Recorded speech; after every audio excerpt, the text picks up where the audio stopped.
If fate truly possesses a consciousness, then at 10:20 in the morning on June 4th, 1940-2, she must have been standing high above the clouds. Looking down coldly upon the Pacific Ocean, she would now tip the scales of victory, irrevocably and forever, to the other side. At this precise second, the most formidable naval strike force in human history floated upon the wave the Imperial Japanese Navy's first air fleet. The Akagi, Kaga, Sora, Waiyu, and Hiryu for the past 6 months. These 4 names had been the waking nightmares of the Allied forces. These for steel Leviathan nests were like floating cities, their flight decks crowded with Zaro fighters, Baldai bombers, and Kate torpedo bombers. Inside the bridge of the flagship Akagi, through thick bulletproof glass, one could almost see the expressions on the commanders' faces. The air was thick with the scent of salt spray, mingled with the dangerous aroma of hundreds of tons of high-octane aviation fuel. This was a floating powder keg that needed only a single spark to unleash hell, while directly above them, at 19,000 feet. In the thin, freezing air, a group of young men from the American Midwest were sliding back their cockpit canopies, peering down through the clouds. They were piloting SPD Dauntless dive bombers with fuel gauges hovering near empty oxygen, masks filled with the sound of desperate breathing. They were about to launch the most lethal and most improbable surprise attack in the entire history of naval warfare. At this moment, the collapse of the Japanese Empire was exactly 5 minutes away, so we must turn the clock back 6 months. It was December 7th, 1941 at Pearl Harbor when the famous Go Tora Tora Tora was sent across the airwaves. What followed was a dizzying string of victories, seeing the sinking of the Prince of Wales and the fall of Singapore. With the surrender of 130,000 troops, the Pacific map was being consumed by the Empire like a spreading cancer. In Tokyo, radios played the warship march on an endless loop, while the nation was enveloped in a hallucination of invincibility. Inside the naval general staff, this mood had a name called victory disease, a plague that was far deadlier than scurvy. Its symptoms were contempt for the enemy, blind overconfidence, and a fatal disregard for logistics and intelligence. But in the luxurious officers' mess of the super battleship Yamato, Admiral Ieyasu Roku Yamamoto drank his sake in gloomy isolation. As a former naval attaché to Washington, he knew better than anyone the terrifying industrial potential of the sleeping giant.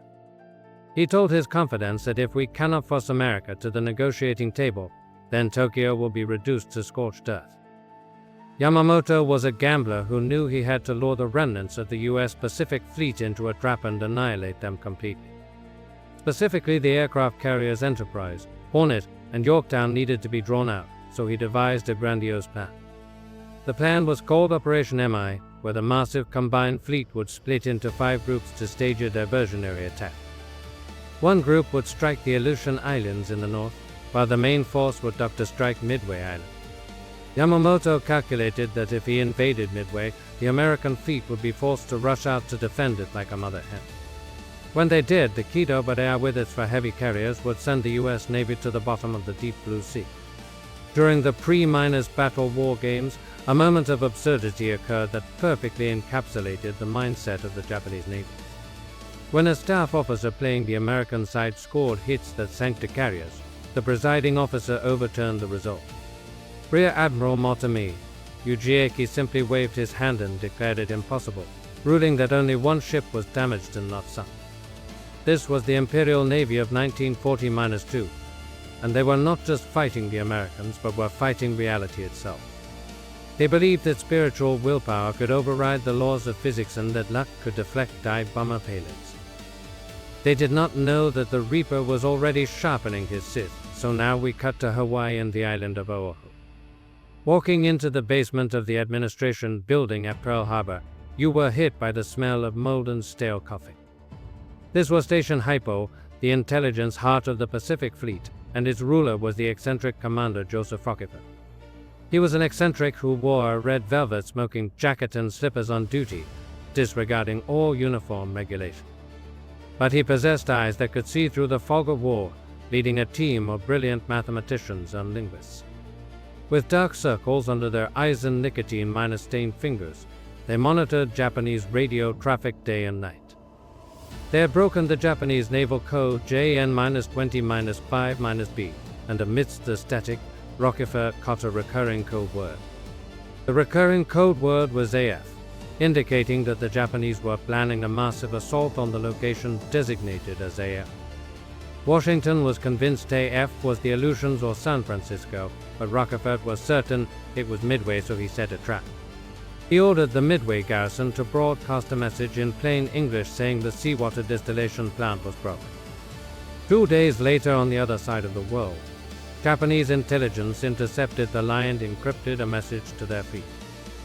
The message stated that AF is short of water and requests a supply, causing a suppressed cheer to erupt in the basement. Rochefort stubbed out his cigarette with a sly smile on his face because now he knew for a fact that AF was indeed Midway. This intelligence landed on the desk of Admiral Chester Nimitz, the silver-haired Texan with steely eyes who faced pressure. If Rochefort was wrong, Nimitz would send his only ships in the wrong direction, leaving Pearl Harbor wide open to attack. Nimitz chose to trust his man, but he faced a grimmer problem because he did not have enough cars to play in this game. The Enterprise and Hornet were ready, but the Yorktown had been smashed at the Battle of the Coral Sea and needed repairs.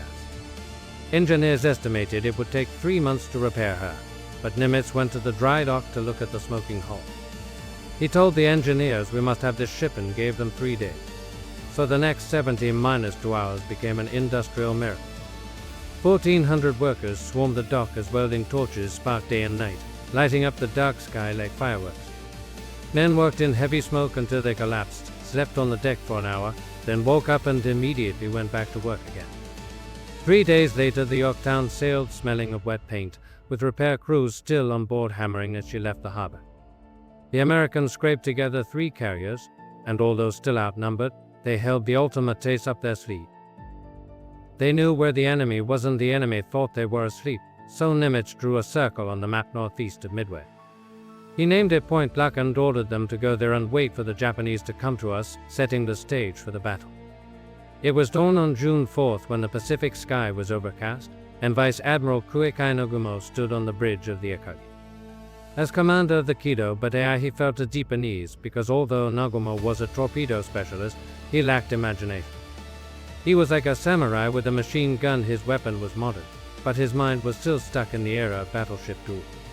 At 4:30 in the morning, the first wave of 108 aircraft rolled off the carriers, shattering the silence. Their target was Midway Island, and as the planes disappeared into the horizon, Nagumo waited anxiously for scout reports. Following doctrine, he kept a second wave of aircraft on the flight decks, armed with torpedoes and armor-piercing bombs.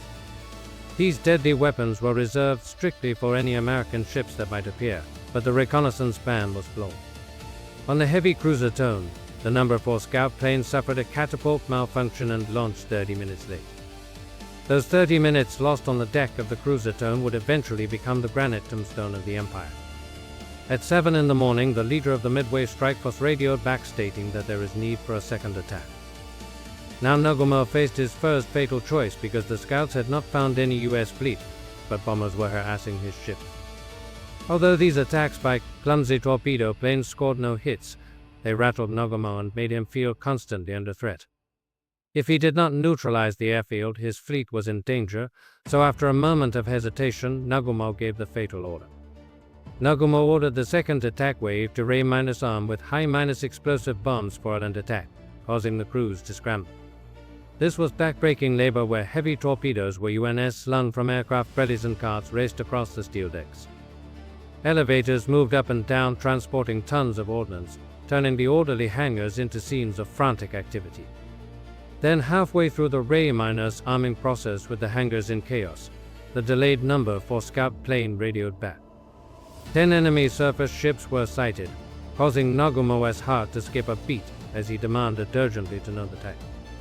The scout's reply was vague and terrifying, stating that they appeared to be accompanied by a carrier, shocking the staff. The blood drained from Nagumo's face because intelligence said the Americans were in Pearl Harbor, not Iraq Midway. Nagumo was now in a tactical dead, and because the planes on deck were loaded with land attack bombs which were useless. The first wave from Midway was returning low on fuel and circling overhead, begging to land before they crashed into the sea. His fighter cover the Zeros were running low on ammo after fending off the American harassment, leaving the fleet exposed. Rear Admiral Tam on Yamaguchi, a brilliant and aggressive tactician aboard the Hiryu, signaled to launch immediately now. But Nagumo was cautious, refusing to send bombers without fighter escort or let his returning veterans crash into the sea. He made the decision that seemed logical but proved fatal, ordering the recovery of planes and switch back to torpedoes. The hangars of the Japanese carriers became a scene of frantic confusion, as the high-explosive bombs were not stored away. To save time, they were simply stacked on the hangar decks, meaning the bellies of the carriers were stuffed with explosives. They were no longer warships but were floating volcanoes filled with fuel and ordnance that were waiting for a spark. Meanwhile, the American attack had begun, but it started as a disaster due to poor coordination separating the squadron.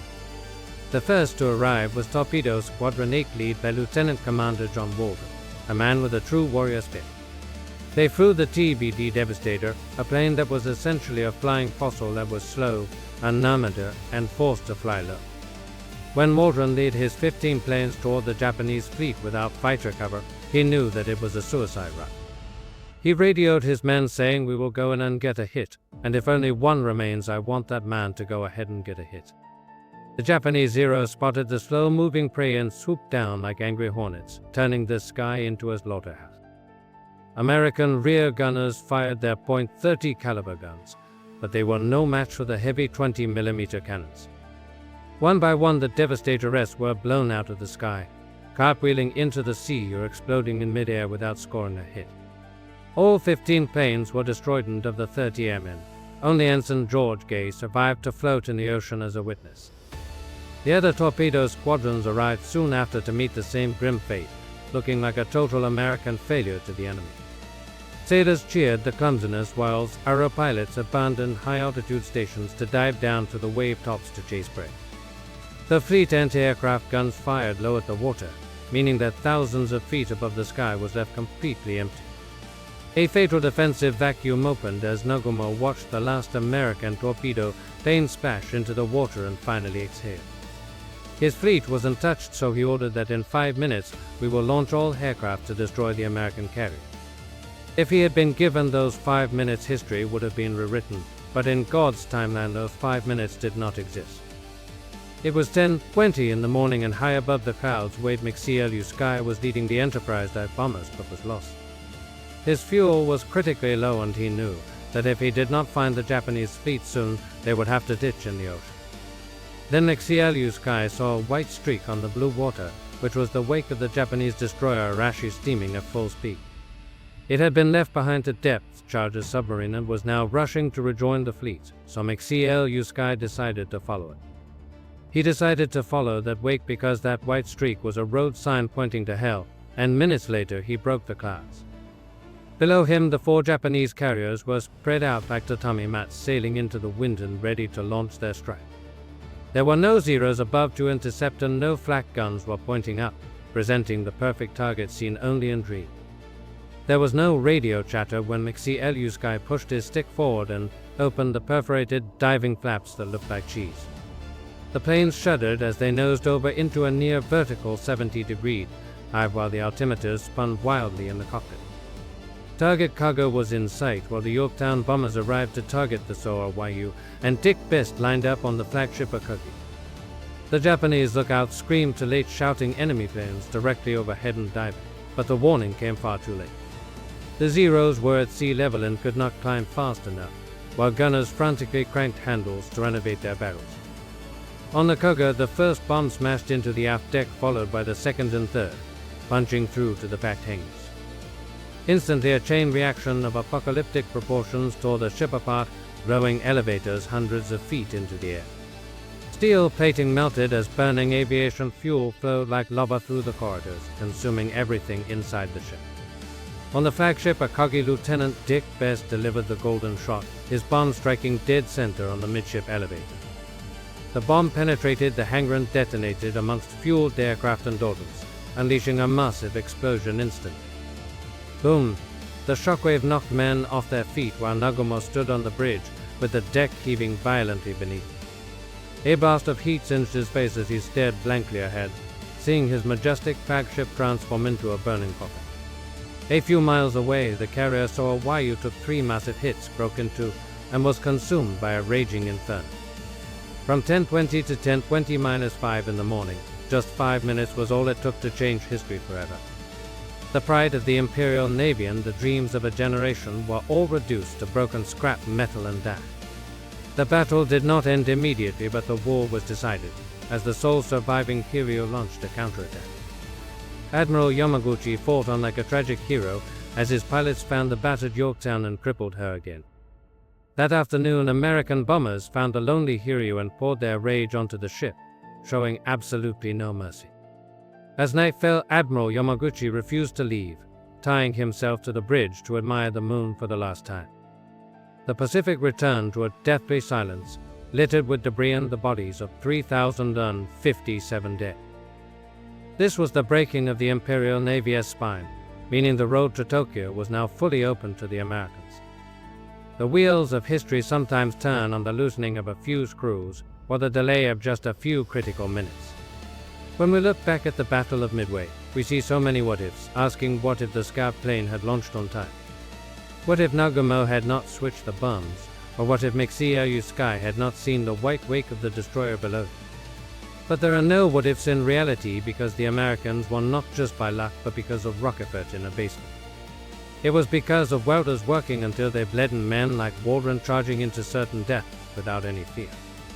It was finally because of Chester Nimitz's courage to gamble everything he had when the chips were down on the table. These 5 minutes were the dividing line between arrogance and humility, and the watershed between the old world and new. As the burning hulk of the Akagi finally slipped beneath the black waves, it took the ambition of an empire with it. On the other side of the horizon, as the sun rose over the stars and stripes, a new superpower was rising from the fire. If you want more hardcore breakdowns of the deadliest miscalculations in history, smash that like button and subscribe. I am your strategy observer, and I will see you on the next battlefield, so stay